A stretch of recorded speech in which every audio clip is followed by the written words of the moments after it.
ಕೆಪು ಶ್ರೀ ಉಳ್ಳಾಲ್ತಿ ಅಮ್ಮನವರ ಸನ್ನಿಧಿಯಲ್ಲಿ ನಡೆಯುವ ಕಾಲಾವಧಿ ಕಜಂಬು ಜಾತ್ರೆ ಡಿಸೆಂಬರ್ 16ರಂದು ಆನುವಂಶಿಕ ಮುಕ್ತೇಶ್ವರದ ವಿಟ್ಲಾರಮನೆಯ ಬಂಗಾರು ಅರಸರ ಮುಂದಾಳತ್ವದಲ್ಲಿ ನಡೆಯಲಿದೆ.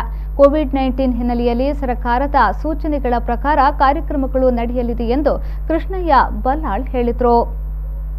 ವಿಟ್ಲದಲ್ಲಿ ಸುದ್ದಿಗೋಷ್ಠಿ ನಡೆಸಿ ಮಾಹಿತಿ ನೀಡಿದ ಅವರು, ಡಿಸೆಂಬರ್ 15ರ ಧನು ಸಂಕ್ರಮಣದಂದು ಧ್ವಜಾರೋಹಣಗೊಳ್ಳಲಿದೆ. ಡಿಸೆಂಬರ್ 16ರಂದು ಕಜಂಬು ಉತ್ಸವ ನಡೆಯಲಿದ್ದು, ಕೋವಿಡ್-19 ಇರುವ ಹಿನ್ನೆಲೆಯಲ್ಲಿ ಕಜಂಬಿನ ಮಕ್ಕಳನ್ನ ಸ್ನಾನ ಮಾಡಿಸುವ ಬದಲಾಗಿ ದೇವರ ತೀರ್ಥಪೋಕ್ಷಣೆ ಮಾಡಲಾಗುತ್ತಿದೆ. ಅಂತರ ಹಾಗೂ ವ್ಯವಸ್ಥೆಯ ದೃಷ್ಟಿಯಿಂದ ರಾತ್ರಿ 8:30ರಿಂದಲೇ ಕಜಂಬಿನ ಧಾರ್ಮಿಕ ಕಾರ್ಯಗಳು ಆರಂಭಗೊಳ್ಳಲಿದೆ. ದೇವಸ್ಥಾನದ ಒಳಗೆ ಯಾರಿಗೂ ಕುಳಿತುಕೊಳ್ಳಲು ಅವಕಾಶವಿಲ್ಲ. ಇದಕ್ಕಾಗಿ ದೇವಸ್ಥಾನದ ಮುಂಭಾಗದ ಗದ್ದೆಯಲ್ಲಿ ಚಪ್ಪರದ ವ್ಯವಸ್ಥೆಯನ್ನ ಮಾಡಲಾಗಿದೆ. ಡಿಸೆಂಬರ್ 24ರಂದು ಕೆಪು ಭಂಡಾರ ಕೊಟ್ಟಿಗೆಯಲ್ಲಿ ಮಲರಾಯಿ ಮತ್ತು ಪಿಲಿಚಾಮುಂಡಿ ದೈವಕ್ಕೆ ನೇಮ ನಡೆಯಲಿದೆ ಎಂದು ಮಾಹಿತಿ ನೀಡಿದರು.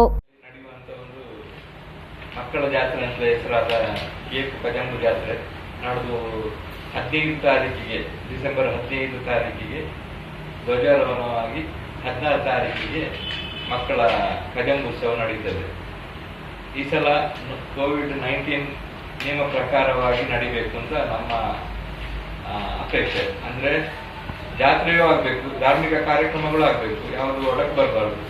ಆ ನಿಟ್ಟಿನಿಂದ ನಾಡ್ದು ಮಕ್ಕಳ ಕಾರ್ಯಕ್ರಮವನ್ನು ಸೀಮಿತ ಒಂದು ಪರಿಧಿಯಲ್ಲಿ ನಾವು ನಮ್ಮ ಆಡಳಿತ ಮಂಡಳಿಯವರೆಲ್ಲರೂ ಸೇರಿ ಮಾಡಲಿಕ್ಕೆ ಯೋಚನೆ ಮಾಡ್ತಾ ಇದ್ದೇವೆ, ತಯಾರಿ ಮಾಡಿದ್ದೇವೆ. ನಾವು ಮಕ್ಕಳನ್ನು ಕಜಂಬು ಮಾಡಿಸುವುದು ಅಂತ ಹೇಳಿದ್ರೆ ಎಲ್ಲ ಜನರಲ್ಲೆಲ್ಲ ಇರುವುದು ಅಲ್ಲಿ ಸ್ನಾನ ಮಾಡಿಸಿ ಬರಬೇಕು, ಶುದ್ಧಾಚಾರದಲ್ಲಿ ಬರಬೇಕು ಅಂತ ಮುಂಚಿನ ಕ್ರಮ. ಆದರೆ ಈ ಸಲ ಅದಕ್ಕೆ ಸ್ವಲ್ಪ ಅದನ್ನು ಬದಲಾವಣೆ ಮಾಡಿ ಮಕ್ಕಳು